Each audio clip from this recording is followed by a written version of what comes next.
sia-sia saudara-saudara kita memberikan wakaf tanah ini, kemudian kita kalau sudah melakukan jalan umum. Kedua juga sehat waktu kita bisa melaksanakan dalam masuk dalam sholat Jumat berjamaah. Selalu Allah seperti berwasiat untuk jamaah saya dan khusus untuk pribadi. Marilah kita meningkatkan iman dan dakwah kita agar supaya selalu kita dibawa naungan firman Allah Subhanahu wa taala dan kita dari kita kebiasaan melaksanakan perintah Allah dan semua perbuatan dan kita jauhi larangan-larangan Allah, maksiatan agar supaya kita ini menjadi kualitas untuk perbuatan. Tidak akan terjadi kalau kita melaksanakan kebiasaan yang mentaati kepada Allah dan Rasulnya, insya Allah Allah akan melindungi.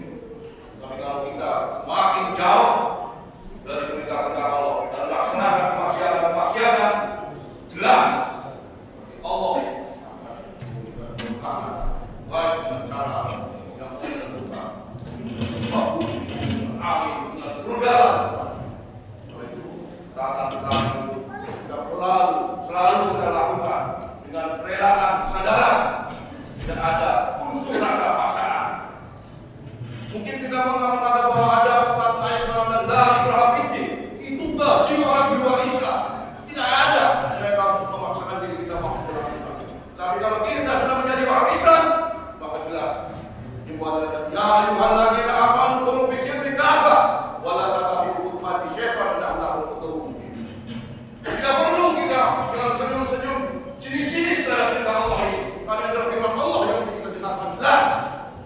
Kalau kita serius tidak mau mendengarkan lebih baik kita tinggalkan jemaah ini. Jemaah Allah,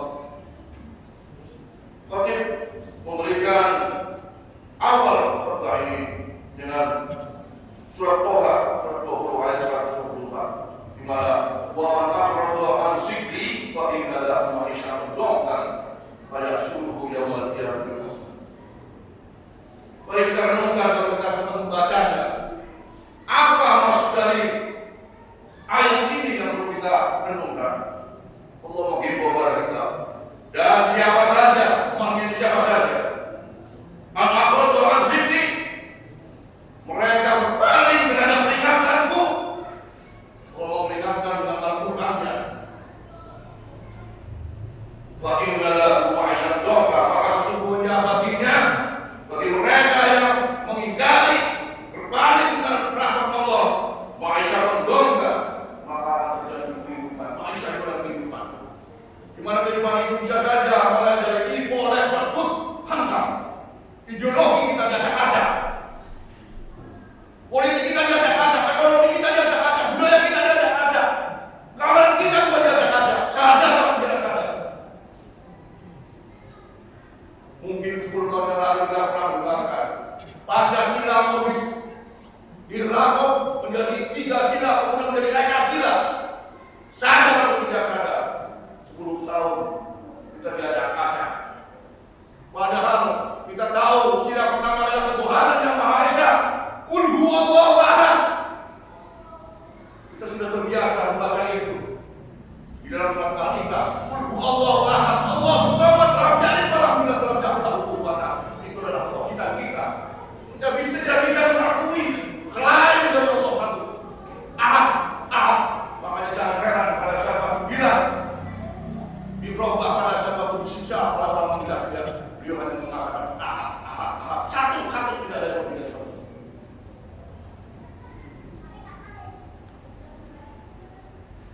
Jazakallahu.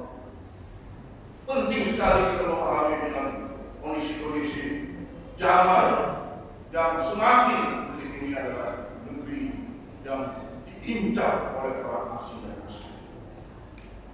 Mau tidak mau, karena ini adalah pergaulan dunia, tetapi manusia harus menyadari bagaimana kita harus bersikap. Kemudian politik kita juga berkaca-kaca dengan banyaknya partai, semuanya ingin masuk dalam parlemen, mengusulkan undang-undang pada undang-undang itu adalah pikiran manusia, sementara kita undang-undang yang ada dalam Al-Quran tidak pernah kita pikirkan, tidak pernah kita renungkan bagaimana firman-firman Allah yang menentukan bagaimana hukum-hukum yang harus dilaksanakan. Demikian pula ekonomi kita diacak-acak juga. Amerika sudah menentukan, padahal nanti juga kemudian akan ketetapan menjadi negosiasi. Kalau kita ada pergaulan dunia, tidak mungkin kita hanya berdiri sendiri. Kelihatannya ininya kita bisa berdiri sendiri, swadesi, kita swasembada sendiri. Tentunya memang harus yakini bahwa negeri ini rakyat yang memang tahu sadar bahwa kita bisa melaksanakan sendiri. Kalau tidak, pasti akan terjadi pengaruh pada dampak-dampak ekonomi kita, PHK banyak, kemiskinan di mana-mana, pembunuhan di mana-mana, hanya karena merasa ingin memenuhi kebutuhan hidupnya. Pembunuhan enak saja, karena di tengah malam tidak bisa. Perhatikan, malam-malam kita tahu dibacok.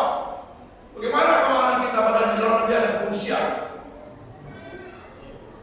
Kalau tentara jelas, mereka harus menghadang. Sekiranya tentara musuh-musuh masuk dalam negeri kita. Dalam negeri kita juga masih belum jelas peraturan-peraturannya. Seolah-olah negeri ini seperti pada sahabat ini zaman penjajah. Layaknya mereka mendapatkan ilmu dari VOC, Belanda. Malah ada yang menginginkan enak ya kalau kita bicara Inggris, bisa bahasa Inggris. Itu satu pemikiran yang goblok. Mau saja kita menjaga. Negeri ini adalah negeri bebas yang bisa menentukan ketetapan diri sendiri. Mau Anda berbicara seperti itu. Sangat disayangkan kalau pemuda-pemuda kita lalu memikirkan begitu, lebih baik kita bisa berbahasa Inggris. Sementara bahasa Indonesia kita sudah ditentukan menjadi bahasa kesatuan pada tahun 1928. Boleh saja kita berbahasa masing-masing daerah, mau suku Sunda, mau suku Batak, mau suku Jawa, mau suku Nias dan sebagainya. Silakan saja, tetapi persatuan kita adalah dengan bahasa Indonesia dan ini dihormati. Sampai kita mungkin yang sempat umroh maupun di haji, mereka menghormati bahwa Indonesia dihormati karena memiliki bahasa persatuan.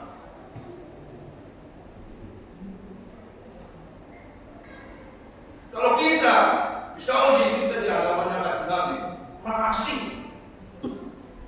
Karena yang ditentukan mereka adalah dengan bahasa Arab, Lugatul Arabiyah. Subhanallah. Inilah yang perlu kita pahamkan dengan baik-baik, bahwa ekonomi juga, sosial kita juga, peradaban kita, masyarakat kita mestinya bisa ta'awun 'alal bir, bertolong-menolong dengan baik, karena kita ada ta'awun 'alal itsmi, bertolong-menolong untuk keburukan. Mari kita bertolong-menolong untuk kebaikan, makmurkan masjid ini. Kemudian rasa-rasa pada saudara kita diminta, inamal mu'minun ikhwan, wa aslihu bainakum wa taqullah la'allakum turhamun. Kita ini saudara seiman, seakidah. Mungkin memang kita bukan saudara satu nasab, bukan satu dari kandung, bukan satu dari bapak, tapi kita akidah kita sama. Islam ini yang dipahami. Oh, apalagi kita mati pasti kita akan ditolong oleh saudara-saudara kita sekali.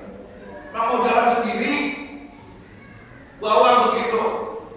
Jalan sendiri ke makam, kemudian tidur sendiri gitu. Walaupun kita mungkin ada tanda-tanda dari orang tertentu. Ada yang mengatakan 100 hari sebelum meninggal mereka tahu kapan dia akan meninggal. Ada yang 40 hari terus. Berulang 40 hari kemudian ada satu kesempatan. Ada yang sehari sebelum meninggal sudah merasa. Mereka menyiapkan kain kafannya dan seterusnya.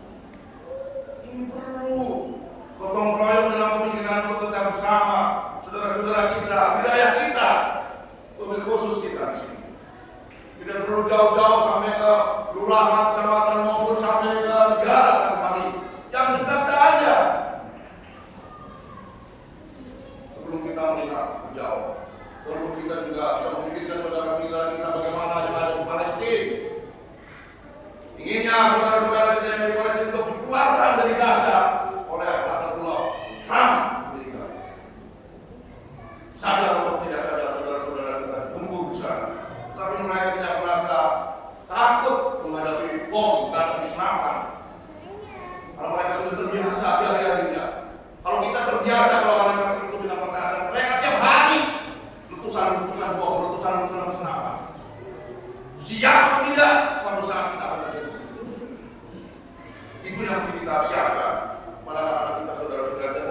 kita. Tentunya juga kita pribadi. Bisa saja terjadi, kapan saja musuh selalu datang. Baik asing maupun asing. Terlebih di sebuah sebagian dimasuki orang-orang yang ingin memiliki daerah-daerah yang memang strategis untuk dinikmati oleh mereka. Lebih dulu kita itu. Walau sebelum jauh latihan kita, sehingga kalau kita hanya kembali membaca Al-Quran, belajar, menumbuhkan pada diri kita, pengenalan kita, Islam dengan syariat kita, kita nanti yang kiamat akan menjadi buta. Ayat lain juga disebutkan, "Lakana jarau jikahanam minal insi wal jinni lahu qulubun la yafqahuna biha, lahu qulubun la yafqahuna biha, lahu a'yunun la yasma'una biha."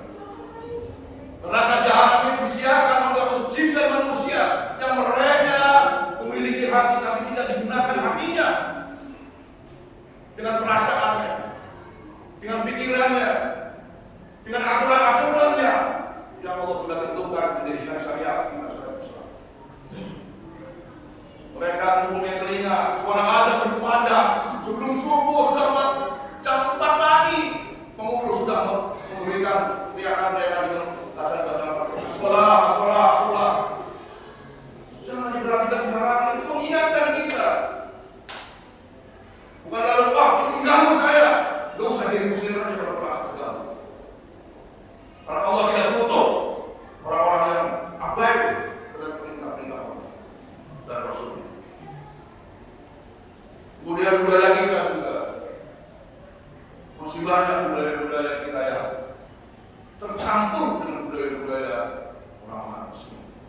Dari yang awal itu adalah merupakan budaya-budaya asing, kemudian kita menganggap bahwa itu adalah budaya-budaya kita.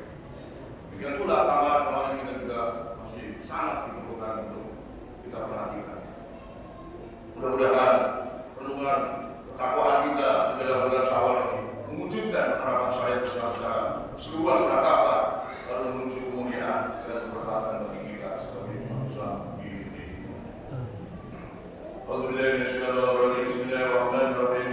Walau ada amal qura anu wattaqaw dabatna alaihim barakatin minas samai wal ardi walakin kadzabu fa atazahum bima kanu yasudun. Barakallahu fiikum wa nafa'ani wa iyyakum min ayatil muslimin.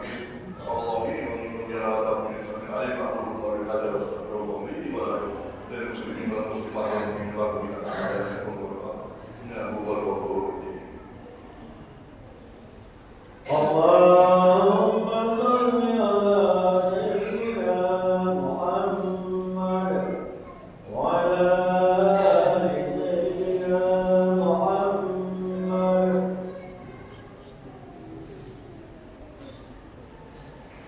Alhamdulillah alladzi arsala rasulahu bil huda wa dinil haqq liyudhhirahu 'ala dini kullih walau kariha al-kafirun walau kariha al-musyrikun walau kariha al-mu'minun. Asyhadu an la ilaha illallah wahdahu la syarika lahu wa asyhadu anna Muhammadan 'abduhu wa rasuluhu la nabiyya ba'dahu.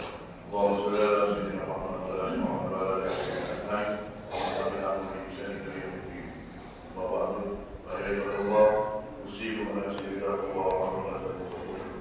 Qala Allah ta'ala fi kitabihil karim a'udzu billahi minasy syaithanir rajim. Bismillahirrahmanirrahim. Ya ayyuhalladzina amanu taqullaha haqqa tuqatih wa la tamutunna illa wa antum muslimun. Wa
masyarakat luar biasa.